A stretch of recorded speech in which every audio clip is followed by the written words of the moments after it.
Oh, sorry, I thought we were doing the post. Welcome to Satanists on Satanic Cinema, or Satanists on Cinema. There we go, not Satanic. That's a wrong show. The wrong same difference. Anyways, we're your hosts, Satanist Cameron John and Reverend Adam Campbell. Today, Satanists on Cinema. Jesus Christ, I'm already messing up the copy. Satanists on Cinema is arguably the best source for reviews on content from watched by Satan, whatever. We're gonna fucking talk some movies, and it's awesome. So strap on your fucking roller skates, pick up your carnival hammer, and let's bust some fucking heads. We're gonna do that because we got. I'm pissed. So the Tinseltown I usually go to, like I just literally got home from watching it. Right. So Cinemark's doing popcorn tins, like collector tins, because that's what they do. Mm-hmm. But it's fucking shaped like her mallet. And they were all sold out. I'm pissed. Oh man. I know. Yeah, so hi Shauna in the chat room, whoever you are. Hi Shauna that I don't know. I have no idea who you are. It's nice to see you. All right, so this is the 8th film in the DCEU, the DC Extended Universe for comics, trying to, I don't know, be an alternative to the Marvel Extended Universe. This is a direct sequel to Suicide Squad, where we left off in the end of that film is the Joker broke Harley Quinn out of prison, and then that sort of sets up what would eventually happen. Now, this entire film was the brainchild of Margo Robbie. She was in Suicide Squad and fell in love with the character Harley Quinn and really nailed it in that show. And so she spent years working on the script, getting the right directors and producers in line, got the right actresses to join her. And we end up with what we have here. So it world premiered in Mexico City, January 25th.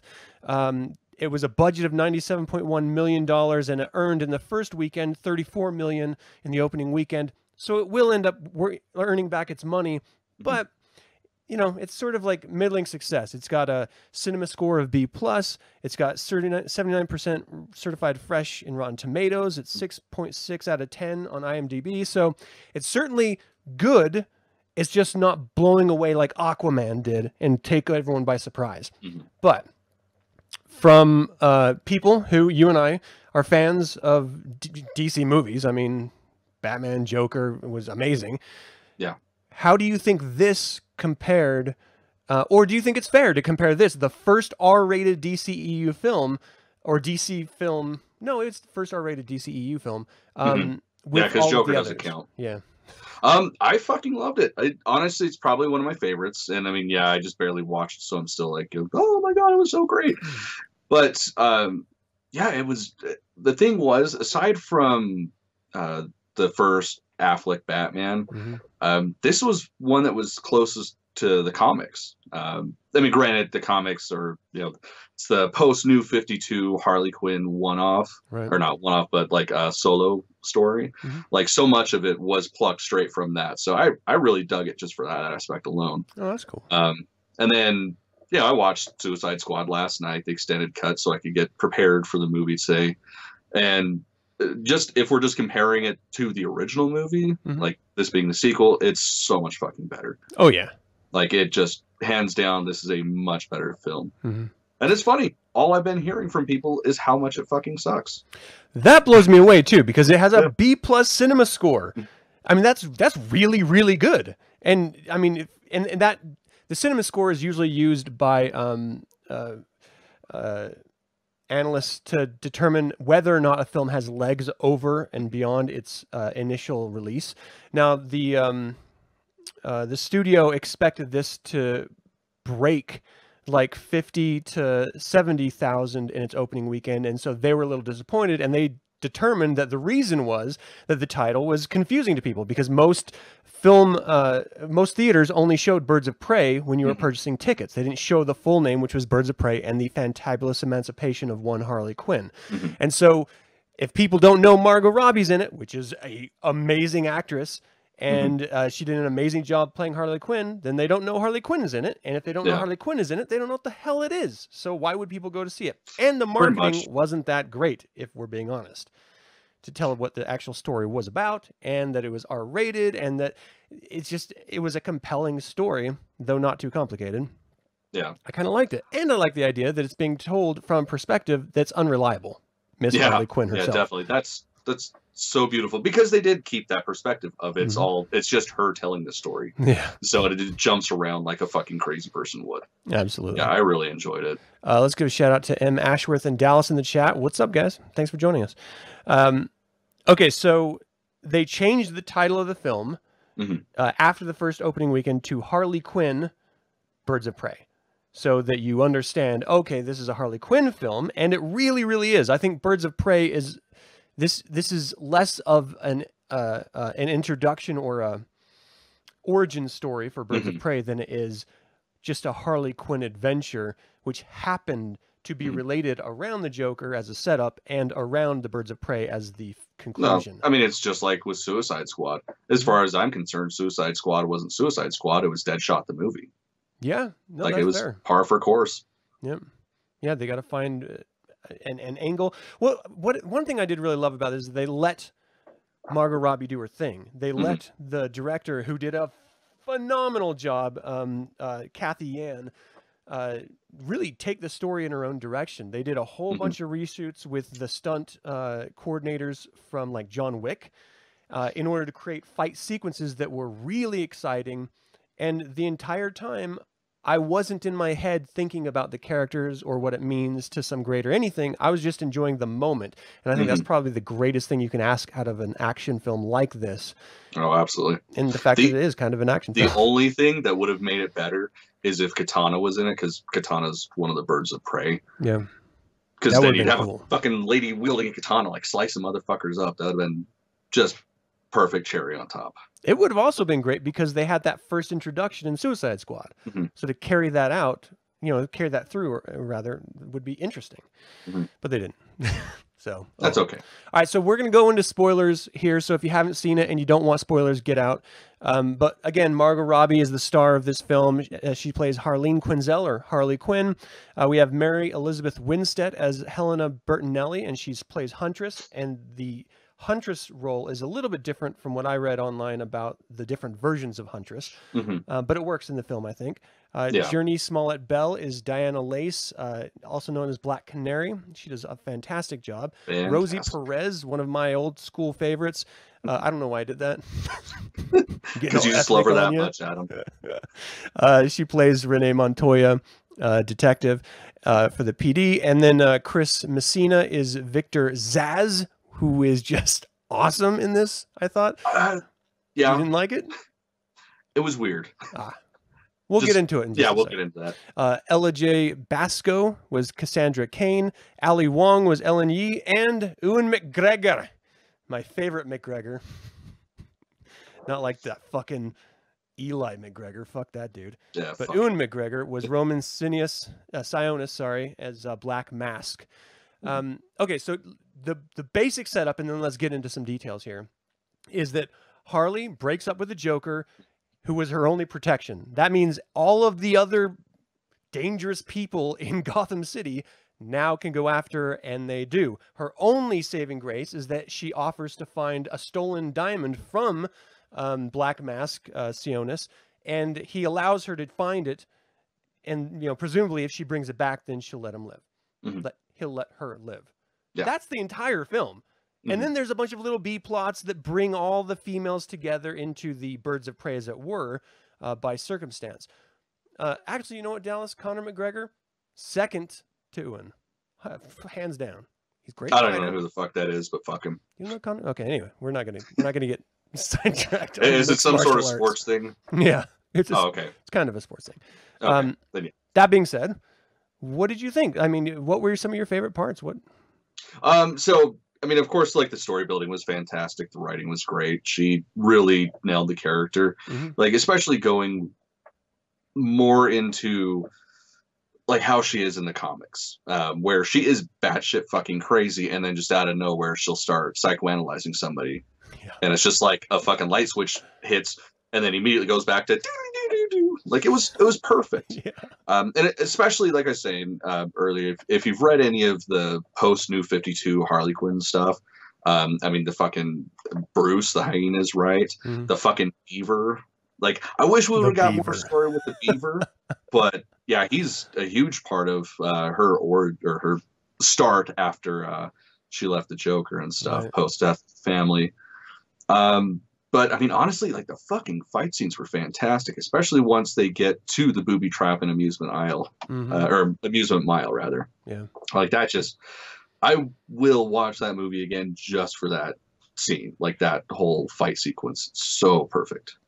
So there's a lot of criticism that I heard online about how this was forcing a SJW perspective that all men were bad, and so we have to. And I didn't see that in the film at all. Like they were portraying, they were saying that Sionis, Black Mask, Ewan McGregor's character, was super thin, one-dimensional, had no real story, and was just a sort of clown. And the character, you know why people say shit like that, Adam? Why? Because they've never read a fucking comic book in their goddamn life. Aggressively said. It's fucking true. That's what pisses me off about this shit. People will just shit all over the movie. And it's like, this seriously is one of the first comic book movies in latter years that I've watched that was like, holy fuck, they straight up got it right. Yeah. I mean, of course, there's different shit. Like Zaz, I didn't like the character at all. But I'm also more of the, like, you know, mid-90s Zaz, like when he first started out, is just like dark as shit. He's fucking brilliant, not just some weird two-bit thug. Yeah. So that was my only beef with it. But other than that, I mean, they got the fucking characters right. I mean, this is Black Mask before the mask actually fuses to his fucking head and he fully loses his mind. Well, I mean, that's not going to happen now. Yeah, and it's definitely not going to happen at this point, because at the end, again, spoiler everyone, he gets his ass blowed up. Okay, so I'm going to change my answer to his death. That was my favorite part of the movie. I laughed like a fucking idiot. I just love seeing little body parts in the explosion. God, it was amazing. And it was just like, oh, I got your ring or something like that. And he's like, oh, shit, as soon as he sees the pin on her finger. I thought so I thought he was great. Ewan McGregor did and it's a role that we've never seen from him before. A lot of times actors take roles and they just sort of play versions or variations of either previous characters or themselves. And this was very, very different. There was actually a point, I took my daughter to see this, which I don't know if that was good or bad. Totally good. I took my daughter to see it, and there was a point where he was like verbally dressing down someone that was laughing, that he thought was laughing at him, and made her get on the table and take her clothes off. So that part, we had to cover my daughter's eyes because I didn't know where it was going. But the intensity of that scene was so much that I was taken out of the film going, oh shit, I don't want to scar my daughter by her seeing how horrible men can be to women. Yeah. And it's a realistic depiction. That is unfortunately sometimes what happens in real life, and it's terrible, and it's bad to watch, and it's a reason why he's a bad guy. But it was in the scene done so well that it made me nervous. And that, I think, is a fantastic testament not only to the acting, but the film itself. Yeah, absolutely. Again, it's a comic book film, so don't expect like huge drama or anything, and be able to, you know, spin on a dime from a serious situation to a goofy, stupid, laughing situation, because that's what this film is all about. Definitely. But it goes literally from her as Harley Quinn obsessing over a breakfast sandwich. Oh my God. Spending like 2.5 to 3 minutes talking about the breakfast sandwich as you're watching it be made, to her running for her life comically through alleys and stuff and getting it like thrown out into the street, and her just like, as if it were a lover dying in front of her, reaching out in tears. Well, see, here's the thing, Adam. You're not fat, so you don't understand. I'm fat. I understood. And when I was looking at my wife, who I'm not calling fat, but she understands, like it was traumatizing. Like, no, that looks so disgustingly delicious. I want that. It looked like perfect hangover food. Splat in fucking slow motion. It was beautifully destroyed. Yeah. I liked how it put these female characters in compromising positions. Harley Quinn herself at the very beginning, when she is breaking up and sort of processing that and drinking heavily and is almost getting taken advantage of by these guys, that situation happens every goddamn day on nearly every single campus across the world. And it's a reality that is unfortunate and just a terrible fucking reality. But the fact that they present it honestly as a situation,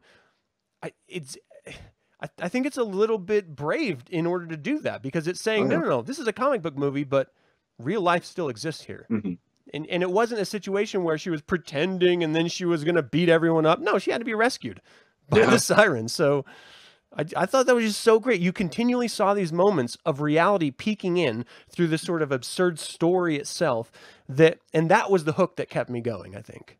Oh, yeah. That there could be insanity and still fun, playful, moments. So I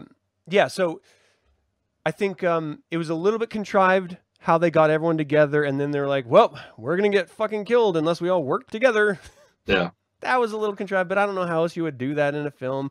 The whole Batman v Superman, when they team up over their mom's name, was, it's never worse. Great. That was much worse. Yeah, it's never a good connection, it seems. It's always like, well, we're in trouble. The enemy of our enemy?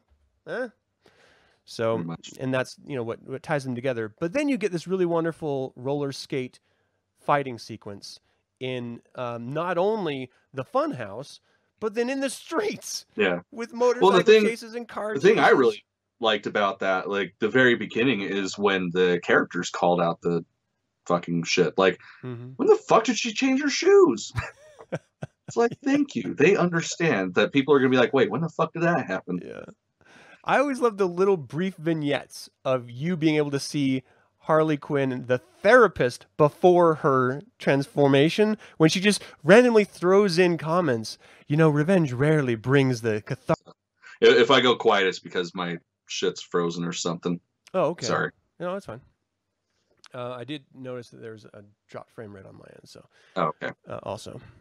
Okay, so aside from that, what did you have any other favorite holdouts? Did you wish that they put Joker in the film at all? No, I fucking hated Jared Leto as Joker. So, like, I was, like I said, I watched it last night because I haven't seen the extended cut, for one. Two, I love that movie, and three, I'm going to see the sequel today, so I needed to watch it. Yeah. And like, I'd heard from a few people that had watched it. They're like, oh yeah, no, it adds more to Harley and Joker's story, and it makes you appreciate the characters and their starts and all that shit. No, okay. So I'll just naturally assume, even when it's beeping, that you can hear me. But yeah, just like I honestly, I would have been really disappointed if I would have seen him. Not that it would have changed the movie. I just think, like, he's the worst fucking Joker that's ever existed. Just let that dying horse rot in the sun. Yeah. Well, I feel like if he was given a little bit more freedom, because he's a great actor. He is. Then I think he could have cut a niche out for himself with that character. I did think it was, I don't know, it was a little too shitty in the film, but everyone knows that there's supposed to be like hours of footage between the two of them that was never used. And so I wonder if all of it was that same way, or if they played with tones or stuff like that. My point of all this is that I didn't think he was as terrible as everyone else did. I didn't like him particularly, but I didn't feel like he had enough screen time in order to carve out his own Joker niche. And I think when you throw a major character like that onto, you got to give him a little bit of room for growth. Well, have you watched the extended cut? Yeah, I've got it. I don't even know why I'm asking. It's frozen. Yes, sorry. I do. Okay, yeah, because that's a lot of people that I talked to about that movie, they haven't ever seen the extended cut. It's like, it does make a little bit of a difference. Yeah. I mean, yeah, it's 2 hours and 15 minutes, but I mean, really, that's not that long. You're gonna be sitting on your couch, fucking picking your nose and shit, watching it. You can deal with an extra 20 minutes. Yeah, it's not so bad. It's not great, not so bad. But this movie, I thought, it would have been nice, I think, to see that breakup, because, and just seeing the indifference in Joker's eyes, and then her retelling it, because she did say, he was broken up by the breakup situation. And so it would have been nice to see the reality of that versus her version of it, because we know she's unreliable, but it would have been nice to see that unreliable. Well, we did get a little taste of the indifference. Like, she was just pushed out of the house and the door was locked. I mean, that was the breakup. I don't know. I guess I just wanted to see his face or something. That's all. I want him to get a chance. Everyone else who's played a Joker had an entire movie revolve around them, and so they had a chance to showcase their acting skills. Leto never got that chance, and so he's being deadpanned. And I don't think it's fair, especially when you got a film like Mobius coming up, where he's gonna probably own that shit and kill it, and people are gonna fucking love him. And then it's like, well, fuck, he never had a chance with the greatest bad guy in all of DC. You know, I don't know. I don't know. I think, honestly, if this movie, if it's deemed successful and they end up doing another Birds of Prey or something, I would imagine he would end up being the bad guy. Yeah, well, that'd be nice. Because he was sort of a catalyst, and a lot of it depends on which arc you're reading, but like for the most part, he's always sort of just there. Right. Which causes Harley to get with people and shit.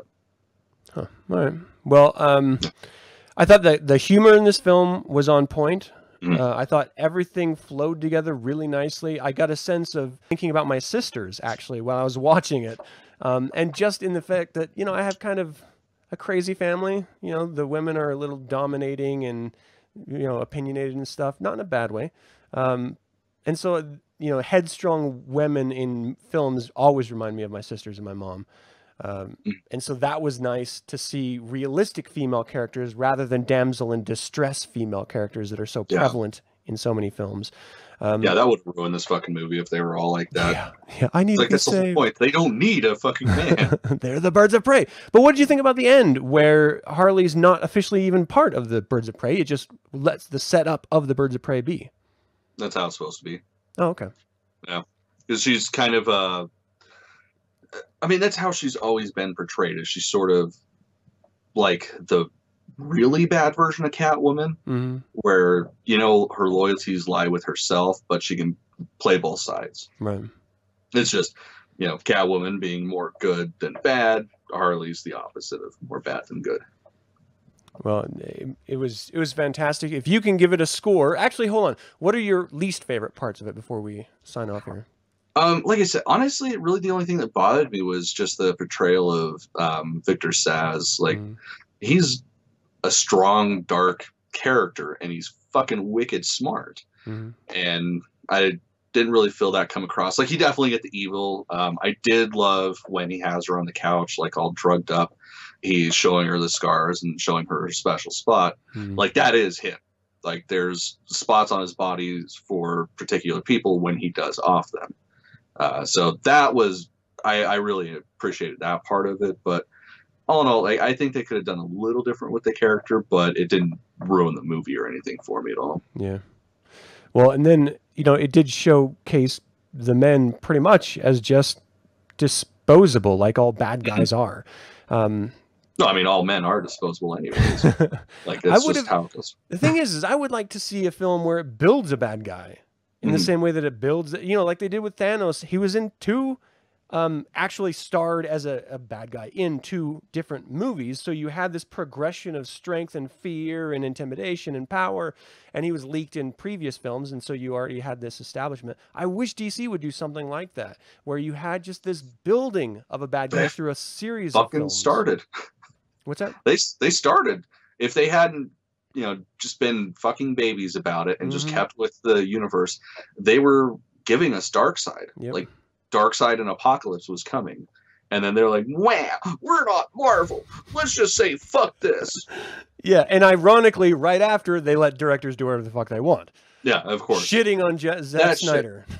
Oh my god, and that shit, fuck them. Every single person involved in those decisions can fuck themselves. And I hope it fucking dies so they can understand what the fuck it was that he was going through. Yeah, I do kind of hope that they'll ultimately release a Snyder cut down the road and then restart that whole process, because what he had building and what he's leaked through social media is very interesting. And it's a long game of, like 6 to 10 films. And so that is an exciting notion. Like, everyone's complaining about Superman. He's not the Superman we know. He was building to that. Everyone's bitching that there's no good fucking Superman. I thought, well, okay, the actor, I think he was great, but the Boy Scout, always happy and smiling, confident Superman, he was building to that. And everyone was saying, well, he should always be like that. Well, I like the idea of an alien landing on a planet and trying to find himself. That's interesting to me. Yeah, that's fucking Superman's story. Yeah. I mean, there's so much that they could do with this extended universe that it seems like they're just sort of, doing one-off films rather than building this massive arc. That they're missing dollars. I honestly think they could really make some serious money and tell some really great stories if they would just trust in directors and collaborations.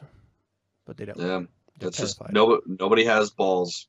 Like long gone are the days of producers and execs just being like, this kid's got moxie, let's fucking give him a few $1 million. Yeah, this kid's got moxie. See, it's like nobody has balls to fucking make a film anymore. Like it's just this regurgitated Marvel Disney garbage. Like it's fucking disheartening. Yeah, well, especially now that there's a formula. They've got 3 different format formulas that they try to follow with every film, and it's nice to see that this one broke from that a little bit. And that it's because it's not Disney, because Warner Brothers, I think, has learned from its past mistakes. It's actually stretching its legs, and it's seeing success because of that. And just because this film didn't reach the opening box office results that they were expecting, it's still by all means a success of a film. It's going to make its money back and more, and I think that means that we're going to see more Harley Quinn, and I'm excited for that. Oh, absolutely. I really hope so. Yeah. And I think that would be probably the best way to keep that universe alive is if she continues to have films and they continue to do cameos and stuff. That would be the best way to keep it on people's minds, just so if not Disney, but if Warner Brothers and DC ever decide to put their big girl panties on and actually continue with this, it's still there, it would still make sense. Nobody just be like, oh well, this is fucking stupid, there was a huge gap. No, there wasn't a huge gap. They just it was taking a nap. Yeah, that was all. Yeah. So I doubt it. I really doubt, and much more will come. I mean, I'm sure we're going to get sequels from this, but I really doubt much more will come with the Snyder line, essentially. Yeah, I'm afraid it won't either. I would really love to see a fucking Man of Steel 2, but that's never going to fucking happen. Well, even the Cyborg and Flash one-offs that were supposed to be continuations. Well, Flash did get a date. Oh, really? Yeah. I thought they completely put the kibosh and all that shit. No, they finally got a date. So cool. Look for that in the coming future. And that'll be interesting because he cameoed in the TV series Flashpoint event. And so I think that's going to be a spin-off for the film Flashpoint event. And they can then tie the TV series in what already happened with DCEU moving forward with this new direction that every director is sort of, owning their own take. And if they can provide a uniform consistency to the universe that the characters all inhabit, I think they're in a really golden place. It could be fun, it could be exciting, and I like the idea of doing one-offs and stuff like Joker was, but I want to see the Justice League on screen. No shit. Guys. We need a fucking Green Lantern movie. Yeah. And to anybody that fucking says that Ryan Reynolds one is dumb, I will fist fight you. Plain and simple. That movie was gold. It was goofy. I love it. I still watch it. That was my first introduction to Green Lantern. Yeah.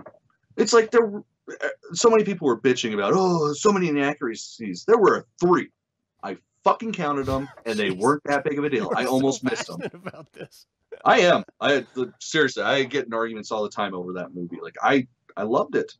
And fucking Ryan Reynolds, perfect. He's great. It's just the only thing that was bad about it was that they gave him the weird suit. They could have just done practical. Why not practical?